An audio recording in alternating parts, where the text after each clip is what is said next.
হোজাই মুৰাঝাৰৰ পশ্চিম চামৰালী জলসিঞ্চনৰ নলাত নিৰ্মাণ কাৰ্য বাধা দিয়া কেন্দ্ৰ কৰি দুই ফৈদৰ মাজত অৰিয়াউৰি।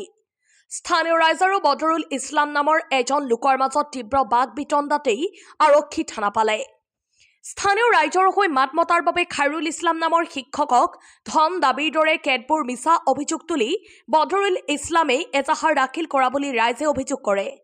বদৰুলৰ এনে কাণ্ডত ৰাইজে গৰিহণা দি খাইৰুল ছাৰৰ পক্ষত ওলাই আহে।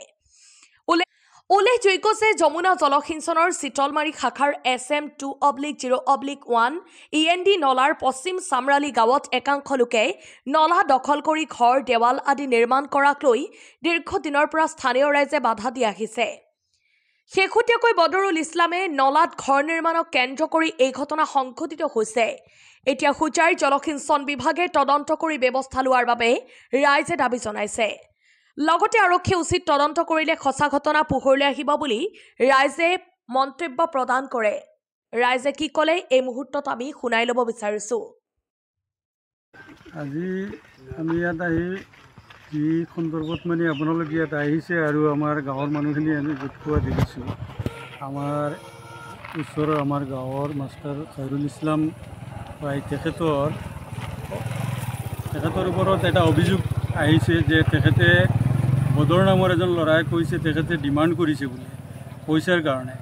আচলতে মাষ্টাৰ খাইৰুল ইছলাম চাহাব তেনেকুৱা ব্যক্তি নহয়। এই কথাটো অগাধ মিছা কথা আৰু এইখিনি শুনি আমাৰ গাঁৱৰ ওচৰ চুবুৰীয়া চবে মানে দুখ পাইছে। আমি ৰাইজে দুখ পাইছোঁ এই কথাখিনিত।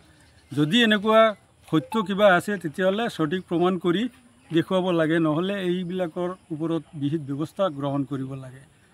আৰু তেখেতে ৰাজহুৱা এটা স্বাৰ্থত এষাৰ মাতিছিলে যে ENDৰ নালাৰ যিখিনি মাটি, এই মাটিখিনি ৰাইজৰ মাটি আৰু এইখিনি এৰি থৈ গড় বনাবৰ কাৰণে END ডিপাৰ্টমেণ্ট আছে।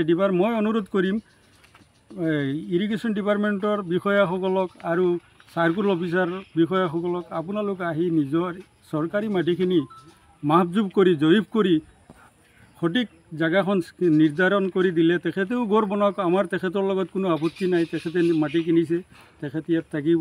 কিন্তু আমি ৰাজহুৱা মাটিখিনি আমাৰ উদ্ধাৰ হ'ব লাগে, এইটো আমাৰ ডিমাণ্ড ৰাইজৰ ফালৰ পৰা।